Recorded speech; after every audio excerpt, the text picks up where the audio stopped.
시편 22편 1절에서 21절. 다윗의 시, 인도자를 따라 아엘렛 샤할 사슴이라는 곡조에 맞춘 노래. 내 하나님이여, 내 하나님이여, 어찌 나를 버리셨나이까? 어찌 나를 멀리하여 돕지 아니하시오며 내 신음 소리를 듣지 아니하시나이까? 오늘 22편을 보면 하나님이 안 도와주시는 것 같고, 하나님이 듣지 않는 것 같고, 하나님이 잠잠한 것 같지만 결국 마지막 21절에 한마디로 딱 얘기해서 나를 구원하셨습니다. 그 말 한마디 하기 위해서 마지막 절 21절 중에서 절반 정도 뒤에 마지막에 있는 그 단어 한 소절을 말하기 위해서 긴 이야기를 합니다.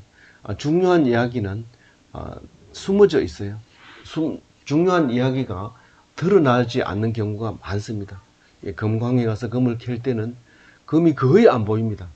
그러나 아주 작게 숨어 있는 금맥 속에 들어있는 금입니다. 그래서 금을 캐는 광부는 광산 주인이 시키는 대로 일을 하지만 그 금을 발견하는 사람은 그 일하는 노동자입니다. 그래서 그 금이 탐이 나서 감추려고 하지만 이 문 앞에서 갱도 입구에서 나갈 때 다 검사를 합니다. 자동 탐지기로 다 탐지를 합니다. 그래서 온갖 방법을 쓰죠. 그것을 이제 먹습니다. 돌을 전부 먹어서 하는데, 그럼에도 불구하고 찾아냅니다. 찾아내는데 보통은 아주 잘게 흙과 같이 먹어서 집에 와서 이제 따로 변을 보고 그것을 골라내고, 이렇게 해서 목숨 걸고 이제 그렇게 하는 것을 볼 수 있는데, 우리는 귀한 말씀이 구석에 한 절을 쓰기 위해서 21절을 쓰게 됩니다. 오늘 그 시가 다윗의 이 22편 시인데, 어찌하여 나를 버립니까? 어찌하여 나를 돕지 않습니까? 내 신음 소리를 들리지 않습니까? 듣고 있는 겁니까? 이렇게 하면서 2절에 보면 내 하나님이여, 내가 낮에도 부르짖고 밤에도 잠잠하지 아니하오니 이 응답하지 하오나 응답하지 아니하시나이까? 내가 밤낮으로 부르짖고 잠잠하지 않는데 응답하지 않습니까? 그렇게 하면서 3절에 주는 거룩하십니다. 이렇게 얘기합니다. 내가 거룩하지 않다면 내가 왜 하나님께 부르짖겠습니까? 그런 말을 하게 됩니다. 그러니까 주는 이스라엘의 찬송 중에 계십니다. 이 거룩하다는 말과 이스라엘 중에 찬송 중에 계신다는 말과 같은 말이죠. 구별된 분입니다. 신성하신 분입니다. 그런데 왜 나를 버리시고 내 소리를 듣지 않고 나를 돕지 않고 왜 잠잠하고 계십니까? 그렇게 얘기를 합니다. 그러니까 거룩한 이야기를 3절에서 4절, 5절 계속해서 연속으로 하고 있는데, 4절에 보면, 4절 읽어볼게요. 우리 조상들이 주께 의뢰하였고 말씀으로 그들을 건지셨나이다. 이 거룩한 하나님은 우리 조상이 믿었던 하나님이고, 그 조상들이 하나님을 의뢰하고 믿음으로써 의뢰한다는 것은 믿었다는 거죠. 신뢰했다는 거죠. 그러므로 우리 조상들이 하나님이 지켜주심을 받았다. 우리 조상들을 지켜주신 하나님입니다. 라고 고백을 하고 있는 거예요. 왜 이 고백을 해야 될까요? 말 안 하면 모르냐? 말 안 해도 다 알지. 하나님이 우리를 지켜주셨다는 거. 그렇지 않고 기도하라는 거예요. 기도. 그게 다윗이 우리에게 보여준 아주 유일한 가르침. 우리에게는 뭐 이래해라 저래해라 하지 않지만 다윗은 자기 스스로 이렇게 함으로써 우리가 그렇게 하기를 바라고 있는 말씀이죠. 그런데 우리 이 조상들이 어떻게 하나님이 지켜주심을 받았냐면 5절에 주께 기도하여 구원을 얻었고, 그런 말이 들어있어요. 맞아요? 5절에 한번 읽어봐요. 그들이 주께 부르짖어 구원을 얻고 주께 의뢰하여 수치를 당하였다. 기도하면 구원해 주셨고, 믿고 믿음으로써 핍절지 않았습니다. 핍절이라는 단어를 제가 썼습니다만 그 수치라는 단어가 그렇게 번역하기도 했던 말이죠. 그래서 주님을 믿음으로써 급한 게 없어요. 막 당황한 게 없어요. 그런 하나님이 아닙니까? 그렇게 얘기를 한 거죠. 그러니까 시편에 보면 그를 시온에 한 돌을 두노니 그 돌을 믿는 사람은 핍절치 아니하리라. 그런 말이 이사야 이야기에 나옵니다. 그것을 믿지 않는 사람은 어떻게 돼요? 걸리는 돌이요 넘어지는 바위다. 그걸 안 믿으면 그걸로 인해서 넘어져요. 실제로 예수님이 오셨을 때 이게 예수님을 하는 말이었거든요. 시온에 내가 한 돌을 두노니 이 거친 돌을 두게 되는 거예요. 이 거친 돌이라고 하는 것은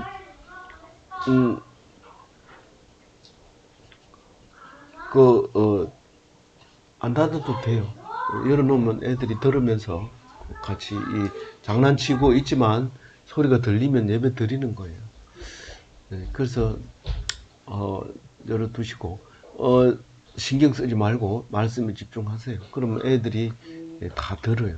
근데 애들한테 신경 쓰면 애들이 같이 놀려고 하고 있거든요. 그래서 이제 보면 예수님을 믿는 사람은 핍절지 않지만 안 믿는 사람은 거기에 걸려 넘어져요. 예수님을 안 믿은 사람 때문에 결국은 예수를 죽이게 되죠. 그래서 결국은 영원히 그 사람들은 예수의 대적이 되었고 우리가 예배 때마다 핍박을 받아서 사실은 본디오 빌라도는 영화를 보나 이야기를 보나 예수님을 핍박한 적이 하는 거 고난을 주지는 않았는 것 같이 보이는데 그래도 우리는 끝까지 이 본디오 빌라도에게 고난을 받으사 이렇게 얘기를 합니다. 그 말은 다른 것이 아니라 믿음으로 그런 거죠. 그래도 유대인들을 욕하지는 않아요. 우리 신앙 고백 속에는 사실은 유대인이 빌라도에게 그렇게 고난 받도록 내어주고 십자가에 달려 죽게 하지만 유대인을 그렇게 욕하지 않습니다. 왜냐하면 유대인 출신이고요. 예수님이. 그리고 그 많은 사람이 유대인에게서 나왔다는 사실 때문에 그런 거죠. 그래서 우리는 유대인을 함부로 대하면 그것은 그 말씀을 잘 모르는 그 시기 때문에 그렇습니다. 그렇다고 해서 유대인을 숭상하라든가 뭐 별도로 특별히 대접하라는 것이 아니라 예수님은 유대인이었다는 사실이라는 것을 알아라는 것이죠. 그것을 그 사람들을 함부로 대하지 않는 것이 바로 예수님이 유대인이었다는 사실을 알게 되는 인정해 주는 것이지 우리가 특별히 그 사람들에게 뭐 베풀어 주는 것은 없습니다. 6절에 보면은 같이 읽어봅니다. 나는 벌레요 사람이 아니라 사람의 비방거리요 조롱거리니이다. 이게 너무 은혜 받아가지고 기도할 때마다 나는 말은 막대기보다 못합니다. 벌레보다 못합니다. 이렇게 기도하는데 그렇게 기도하면 싫어하는 장로님들이 계세요. 왜냐하면 너희를 천하보다 귀하게 여겼고 나의 모양과 형상을 닮았는데 왜 그렇게 기도하냐. 뭐 이런 말씀도 있고 저런 말씀도 있습니다만은 그것은 두 개 다 뜻이 틀림이 없이 맞는 말입니다. 무슨 말이냐면 나는 지금 벌레처럼 취급을 받습니다. 사람들에게 이런 말이죠. 그런데 뭐 벌레처럼 취급받든지 말든지 이게 아니라 니는 귀한 사람인데도 불구하고 벌레처럼 취급을 받는다. 그런 말을 하고 있는 말이죠. 나는 사람도 아닙니다. 이런 말입니다. 사람이 아니라 뭐라고요? 비방거리입니다. 야야야, 저 사람 온다. 얘기하지 마. 조용하게 가만히 있어. 그리고 그림자 대하듯이 아주 못 본 척하고 자기들끼리만 좋게 하고 누가 옆에 있는지 물어도 아무 대답도 안 하고 그렇게 하는 거예요. 그런 대접을 받고 있습니다. 백성의 조롱거리입니다. 이렇게 솔직하게 기도합니다. 나를 가면 너 왔구나 이러면서 말하면 목에 힘주면서 내가 그랬잖니 뭐 이러면서 이렇게 해야 되는데 그렇게 하지 않는 거예요. 내 말을 듣지를 않는 거예요. 그래서 다윗이 기도하고 있는 거예요. 7절에 뭐라고 해요? 나를 보는 자는 다 나를 비웃으며 입술을 삐죽거리고 머리를 흔들며 말하되 예수님 십자가에 고개를 절레절레 흔듭니다. 그런데 예를 들어서 사장님이 지나가는데 고개를 절레절레 흔들었다 하자. 이 사람은 어떤 이유로든지 용서받을 수 없습니다. 네가 뭐 딴 거 보고 얘기했든지 뭐 그때 내가 뭐 저기 머리가 좀 아파가지고 흔들었습니다. 소용 없습니다. 이 사장이 지나가는데 내가 지나가는데 머리를 흔들었지. 그러면 붙들어 놓고 점수 체크해 놨다가 나중에 진급할 때 누락시켜 버립니다. 그렇기 때문에 절대로 함부로 고개를 흔들지 마세요. 거기 이 공원에 가가지고도 머리 운동한다 이러면서 고개를 좌우로 흔들 때는 옆을 보고 흔들어야지 함부로 흔들다 보면 불러가지고 혼내줍니다. 그러니까 방 안에 혼자 있을 때는 상관없습니다. 뭐 고개를 흔들든지 뭐 하든지. 그래서 이비인후과에 가서 이 인형을 보고 자꾸 고개를 흔들세요. 이럴 때는 인형을 앞에 똑바로 놓고 이렇게 흔들어야지 없는 데서 잘못 흔들면 안 돼요. 그래서 비웃고 입을 삐죽삐죽 하면서 주제 뭐 이러면서 입을 삐죽거리고 이러면은 안 되는데 이 다윗이 보는 앞에 노골적으로 사람들이 그렇게 한다는 거예요. 그러면서 입으로는 뭐라고 얘기하냐면 그가 여호와께 의탁하니 구원하실 걸 그를 기뻐하시니 건지실 걸 하나이다. 이게 어떤 말이에요? 예수님이 십자가에 매달려 있을 때 뭐라고 얘기하냐면 야 가만둬라 엘리야가 와서 구원할지 모른다 이러면서 이러고 있는데 그게 놀리는 거지 진짜 믿어서 구원하나 보자 하고 이런 사람이 아니에요. 만약에 엘리야가 와서 구했다 이러면 그 서 있는 사람은 뭐가 되겠습니까? 완전히 이 멸망할 지옥으로 죽어야 될 사람들인데 그것도 없이 그 얘기 한다는 건 안 믿는다는 거예요. 누가 와서 구원하실 걸 아니라는 거예요. 이 사람들은 저 사람 말로는 구원한다니까 구원할 걸 이러면서 하하하하 웃는 거죠. 구원할 걸 이러니까 하하하하 이렇게 웃는 거예요. 그 이야기가 8절 이야기인 거예요. 이 사람들은 믿었던 모양이다. 이 다윗은 여호와께서 구원하시는 사람이란 줄 알고 이 사람들이 그랬구나. 왜 그랬을까? 왜 그랬을까가 아니라 비웃는 말이에요. 그를 기뻐하시니 누가 기뻐한다는? 하나님이 기뻐하시니 건지실 걸 이렇게 하는 말을 그대로 다 합니다. 모르는 말은 없습니다. 어떤 사람이 만났는데 예수를 전도하려고 하니까 성경을 더 잘 알아요, 내보다. 그러면서 그건 거짓말이다. 이러니까 그만 전도를 하다가 그만 기가 팍 죽어가지고 그 사람이 내보다 더 많이 알던데요. 그거 아니다 하던데요. 아니다. 네가 믿는 하나님이 맞다. 너는 다른 거 다 몰라도 되고 예수 천당 불신 지옥만 알아라. 그래가지고 예수 천당 불신 지옥하고 얘기하다 보니까 막 야단칩니다. 예수 믿는 사람 욕되게 하지 마라. 나와라.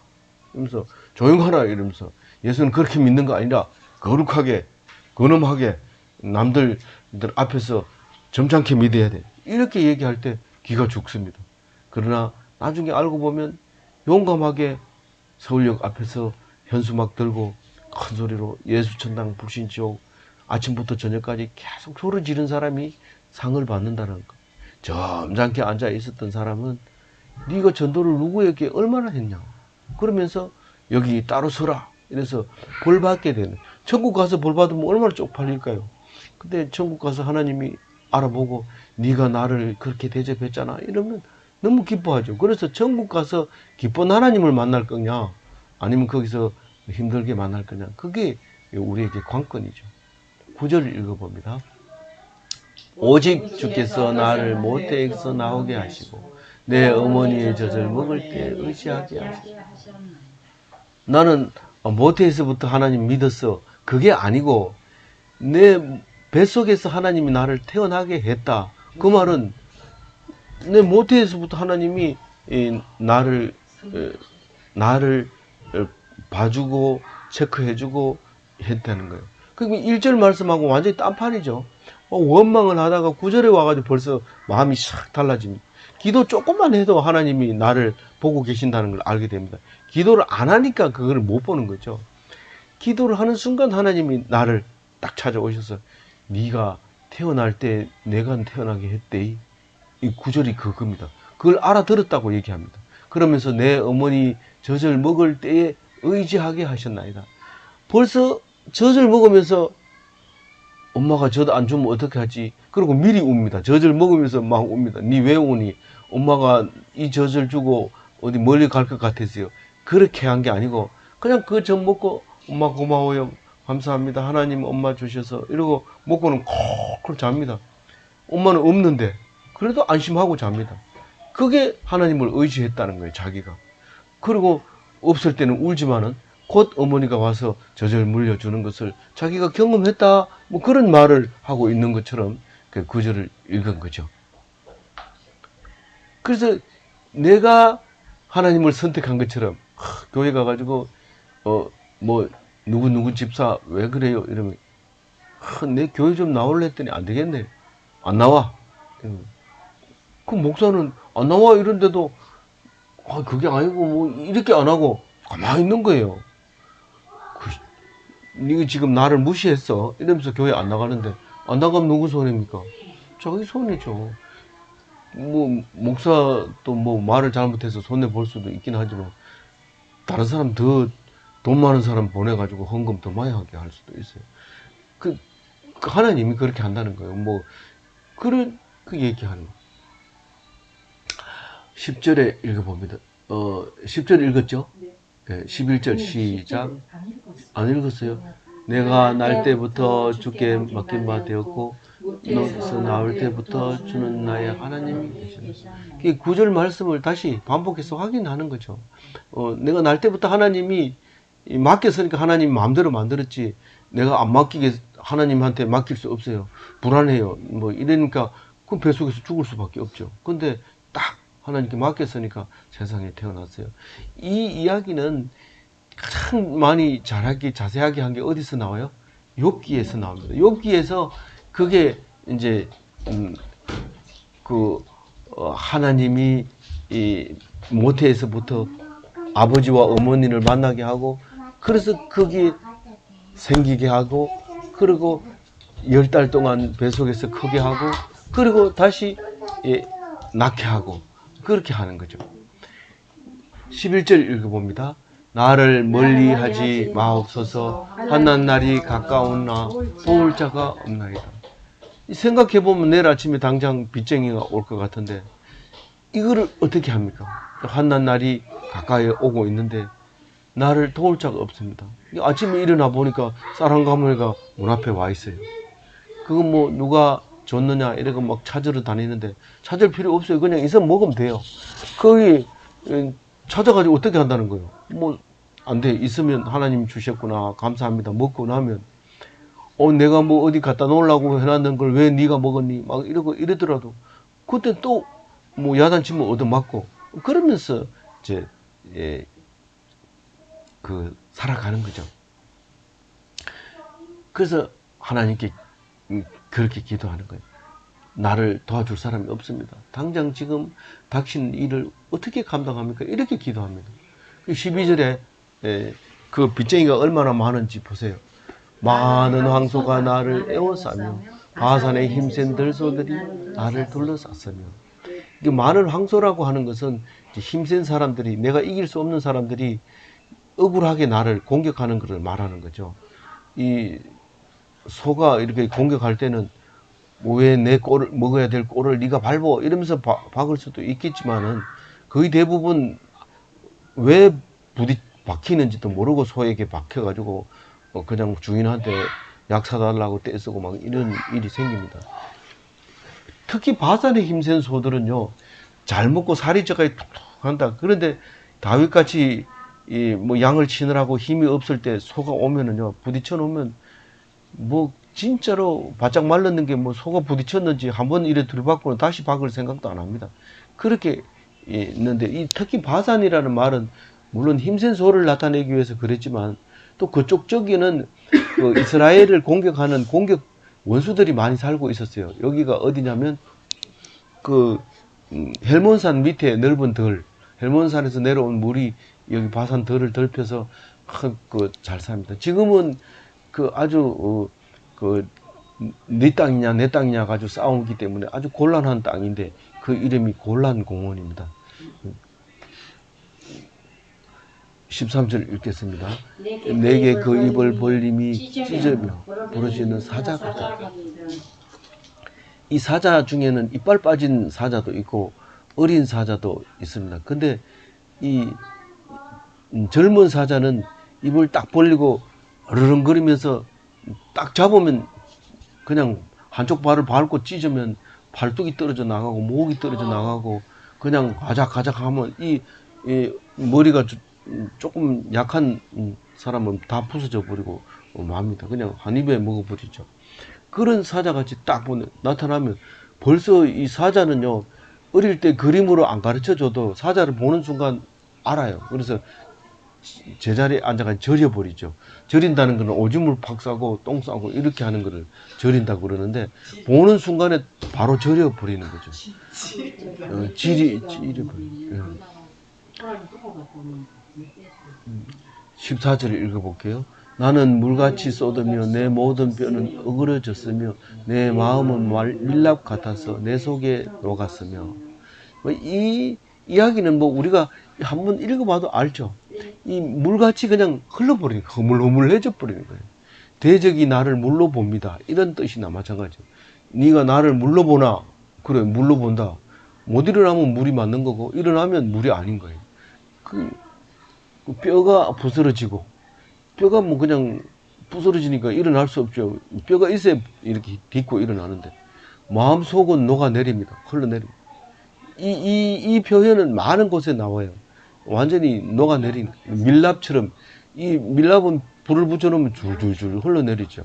그리고 15절 읽어봅니다. 내가 힘이 말라 질그릇 조각 같고 내가 입천장에 붙었나이다. 이 단어는 많이 쓰는데 현대어로 번역을 해놓으니까 이게 이 사람은 이렇게 번역하고 저 사람은 저렇게 번역하는데, 내가 힘을 잃고 깨졌습니다. 엄청 혼났습니다. 뭐 이런 의미로 읽어도 괜찮다 싶었어요. 그리고 혀가 입천장에 붙었다, 이 말은 애가 타들어가고 할 말을 잃어버린 모습을 이렇게 그림을 그릴 수도 있는 것 같아요. 그리고 이 진토에 속에 두셨나이다, 이 말은 하나님이 뭐 그냥 죽으려면 죽으라 이러고 그냥 내버려 둔 거예요. 그냥 숨만 안 쉬면 흙으로 돌아가 버리는 아주 죽음 직전까지 간 거예요. 뭐 장례를 치를 필요도 없고 그냥 니는 숨만 안 쉬면 그냥 광야에 내버려둬서 말라버리고 흙으로 돌아간 거랑 마찬가지다. 이렇게 죽음에 내버려둔 모습을 말하고 있는 것 같아요. 오늘 중심 말씀 16절 말씀입니다. 읽어봅니다. 개들이 나를 싸며 악한 무리가 나를 둘러 내 수종을 찔렀나이다. 이게 개들이라고 표현하지만 예수님 앞에 십자가에 못 박은 사람들은 사실 오히려 제사장들이고 유대인들이고 그 로마인들이고 세상에서 볼 때는 아주 귀하게 여긴 사람들, 계급도 높고 이런 사람들이 둘러싸서 십자가에다가 수족을 갖다가, 수족이라 하면 손에도 못을 박고 발에도 못을 박았다는 거죠. 못이 어디 있는데 그렇게 얘기합니까? 뭘로 찔렀겠어요? 가시로 찔렀겠어요? 가시로 찔릴 수도 있지만 이거는 십자가에 못 박는 모습을 보여주고 있는, 개들이 나를 둘러쌌다 이렇게 얘기합니다. 개들이 뭐 내 마음을 알아주겠어요? 뭐 기껏해서 밥을 먹을 걸 달라고 지저대고 뭐 이 정도인데, 그 모습을 16절과 같이 얘기를 하고 있는 거예요. 그 찔린다는 얘기는 이사야서에도 나오죠. 이사야서에 뭐라고 나와요? 그가 찔림은 우리의 허물 때문이요 그가 상함은 우리의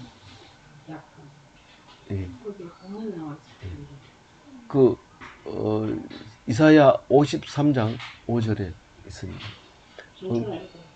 53장 5절에 안 나와 있어요. 다 안 적었어요. 시편이 여기 길어서. 그가 찔림은 우리의 허물 때문이요 그가 상함은 우리의 부족한 것 때문에 그랬다. 예수 십자가를 그렇게 얘기했는데, 이게 다윗의 모습에서 그렇게 나오는 것이지, 예수님이 느닷없이 턱 나타나서 내가 너희들을 위해서 죽겠다 이러고 하하하하 이러고 배를 잡고 웃죠. 근데 이 구약 성경을 읽어보면 네가 지금 그럴 수 있느냐? 그렇다. 무슨 자격으로? 나는 다윗의 후손이 아니냐? 나는 유대인이 아니냐? 유다 땅에서 내가 온다고 하지 않더냐? 그러냐? 이러고 믿는 사람이 다 그렇게 믿어요? 다 그렇게 안 믿죠. 몇 명만 그렇게 믿고. 그래서 우리가 믿는 사람이 하늘의 별처럼 많게 되게 해주시겠다는 약속이 이루어지게 되는 것이죠. 17절 읽었어요? 같이 읽어봅니다. 내가 모든 뼈를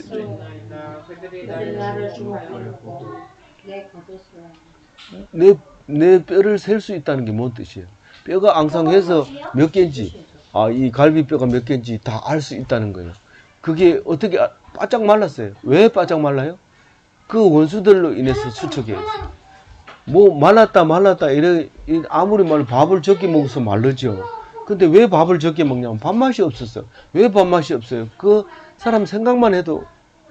그래서 참 미운 사람을 말할 때 아유 밥맛이야 이런데 이게 2000년 동안 발달해온 그 단어입니다. 그게 원수라는 뜻이죠. 나 저 사람 진짜 보면 밥맛 없어.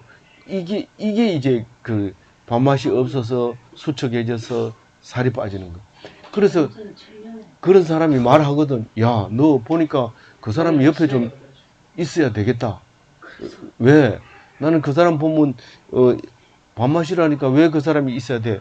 네가 그 사람 있으면 다이어트 하겠다. 이런데 조금 오래 놔두면 안 되고 조절해야 됩니다. 안 그러면 이 다윗처럼 뼈를 숫자를 셀 정도로 이렇게 말라버리면 안 되니까요. 그들이 나를 주목하여 보고 이게 뭡니까? 이 숲에서 사냥하려고 이 사자가 이렇게 웅크리고 있는 것처럼 주목하고 보고 있고요.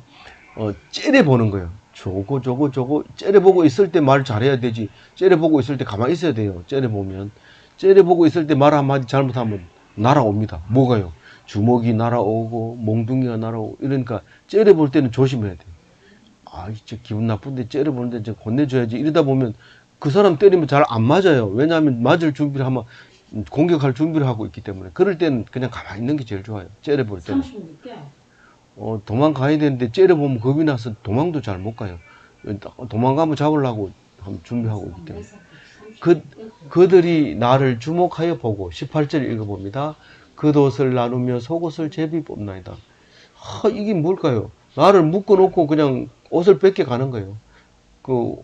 빨가벗겨야 내보내는 거예요. 그러니까 이 앞뒤 17절, 18절이 연결이 안 되는데요.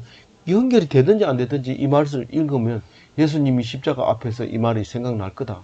무조건. 그래서 요한복음 19장 24절 읽어봅니다. 이는 성경에 그들이 내 옷을 나누고 내 옷을 제비 뽑나이다. 한 것을 응하게 하려 함이로라. 이 말씀이 성취됐다는 거예요. 예수님이 십자가가 그냥 지멋대로 말을 잘못해가지고 십자가 달리는 게 아니라 말씀에 의해서 그렇게 됐다는 거예요. 그리고 십자가 위에서 옷을 벗겨가지고 겉옷은 네가 가져가고 속옷은 내가 가져갈게 가위바위보 이런데 근데 원래는 옷을 이렇게 잘라서 이렇게 나눠 가져야 되죠. 근데 이 통으로 짰기 때문에 이게 나누지 못하고 가위바위보 해서 그게 왜 그랬냐 하면 성경에 응하려고. 다른 사람은 다 그랬는데 이 제사 예수님 옷만 그렇게 통으로 짰다는 거예요. 왜 통으로 짰을까? 원래 제사장 옷, 에봇은 통으로 짜요. 그래서 입을 때 원피스 입듯이 위에서부터 이렇게 끼워서 입도록 돼 있어요. 그래서 예수님의 속옷도 그렇게 통으로 짰던 것이죠. 우리는 그냥 그 말이 뭔지 모르지만, 나중에 보면 한 말씀 한 말씀이 하나도 왜 예수님이 옷을 통옷으로 짰냐, 제비 뽑기 위해서. 그게 아니고, 제사장 옷은 통으로 짜는 거야. 그러냐? 뭐 이러면서 우리는 그 말씀 한 절 한 절이 다 들어있는 이야기죠. 놀랍죠? 근데 깊이 묵상하는 사람만 그런 말을 하지. 가끔 가다가 이렇게 주일날만 교회 갈 때 성경책 들고 가서 읽지는 않고 읽는 거 들어보고 이러면 그렇게 하면 이게 이제 뭔 말인지 잘 모릅니다. 19절 읽어봅니다. 여호와여 멀리하지 마옵소서. 나의 힘이시여 속히 나를 기하라. 멀리하지 마옵소서가 어디 나오세요? 1절 나왔잖아요. 1절 나왔는 게 또 나온다는 건 뭔 뜻이에요? 이제 마지막이 다 돼 간다는 뜻이에요. 그 멀리하지 마옵소서. 나의 힘이시여 속히 나를 도우소서. 도와달라는 거예요. 지금 급하다는 거예요. 지금 내가 죽고 난 뒤에 하나님이 이 하나님을 찬양할 수 없잖아요. 그러니까 속히 나를 도와달라고 이렇게 기도하는 게 19절 말씀이에요. 20절 읽어봅니다. 내 생명을 칼에서 건지시며 내 유일한 것을 계획해서 구하소서. 그 유일한 게 뭡니까? 딴 거 없어요. 하나밖에 없는 목숨을 얘기하는 거예요. 네한테 하나밖에 없는 유일한 게 있다면 네가 뭔데? 생명이죠. 야, 그렇게 찌질하게 살지 마라. 그 뭐 그렇게 대단한다고 끊어지면 그만이야. 이렇게 얘기하면 네가 지금 하나님이 준 목숨을 그렇게 말한단 말이가 천벌 받을 놈아. 이러면 그 사람 천벌 받을 겁니다. 그러니까 그래도 가만히 있어요. 그런 말해도 가만히 있으면서 제일 중요한 거는 지금 20절에 급하게 지금 칼 들고 날 죽이려고 찾아오는데 그냥 놔둘 겁니까? 그 개들의 세력에게 원수에게 나를 그냥 내버려 둘 겁니까? 그렇게 얘기합니다. 저 사람은 개가 아니야 이러면서 설마 봐주겠지? 안 봐줍니다. 이 기도를 해야 봐줍니다. 하나님이. 마지막 절 읽어봅니다. 나를 사자의 입에서 구하소서. 주께서 내게 응답하시고 들소의 털에서 구원하셨나이다. 보통 사람은 사자가 찾아오면 포기합니다. 그리고 그냥 겁에 질려가 달달달달 떨다가 사자님이 꼭꼭 사자가 씹어 먹습니다. 이 사자 턱이 얼마나 강한지 그냥 머리를 집어져가 꼭 씹으면 우리가 마치 생선뼈를 씹듯이 그렇게 씹어 먹습니다. 그래서 포기를 하는데 이 하나님 믿는 사람은 절대로 포기 안 합니다. 끝까지. 그럼 사자가 씹으려 하다가 하다가 뭔가 좀 냄새가 맛이 좀 없을 것 같아서 그냥 다른 거 먹고 이렇게 합니다. 그 기도를 한 사람하고 포기한 사람하고는 완전히 앞날이 달라집니다. 우리는 꼭 기도로 붙잡고 있어야 돼요. 우리 눈으로 볼 때는 포기해야 되겠다 싶지만 절대로 그렇게 하면 안 됩니다. 그래서 죽었다 하더라도 살립니다. 그러니까 절대로 포기하지 않고 하나님을 붙잡는 그런 사람 되시기 바랍니다. 하나님 안 믿는 사람은 에이 죽으면 그만이지 뭐 약국에 가서 약을 사는데 종류가 많습니다. 쥐약도 있고 농약도 있고 뭐 있는데 그런 거 살라 하면 또 주민등록증 가져와야 돼요. 그러면 머리 아프니까 그냥 하나님 믿고 살려주세요. 이렇게 하는 게 제일 좋은 방법입니다. 그래서 딱 한마디 요 말씀 하려고 오늘 22장을 주셨어요. 주께서부터 읽습니다. 주께서 내게 응답하시고 들소의 뿔에서 구원하셨나이다. 요것도 중요한 게 구원하옵소서가 아니고 하셨나이다는 그 단어의 시제만 다릅니다. 시제만 딱 다른데 그 하나의 시제만 딱 다름으로써 결론을 얻었구나. 이 겉으로 볼 때는 금인지 돌인지 잘 구분 안 나지만 끝에 가서 반짝이 이게 중요한데 그 반짝이 내가 그냥 통째로 입으로 삼켜버렸어요. 그 금을. 삼키면 누구 게 돼요? 내게 됩니다. 나중에 오면. 야, 그래도 네 양심껏 일하다가 나와서 니는 인건비 받았으니까 그건 받지 마라. 아니야, 내 어제도 못 받았고, 그제도 못 받았고, 내가 오면 받아야 되는데 내가 먹고 살아야 돼. 그러면서 그것을 먹고 가면 그 사람이 하나님이 네 잘못했다. 이리 하겠어요?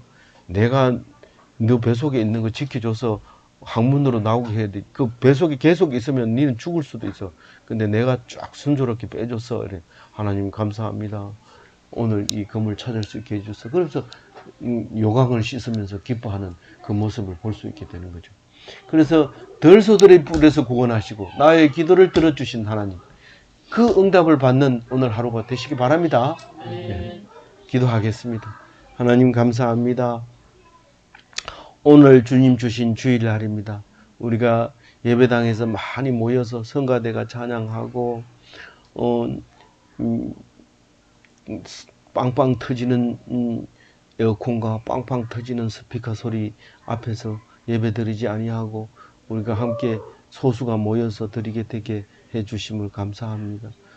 그러나 우리는 어디에서도 하나님을 모시는 곳에 하나님이 계시지 세상 외형적으로 보시는 것이 아니라는 것을 알게 해주시니 감사합니다. 우리의 마음속에 오셔서 멋진 안식일이 되게 하시고 멋진 주일이 되게 하여 주옵소서.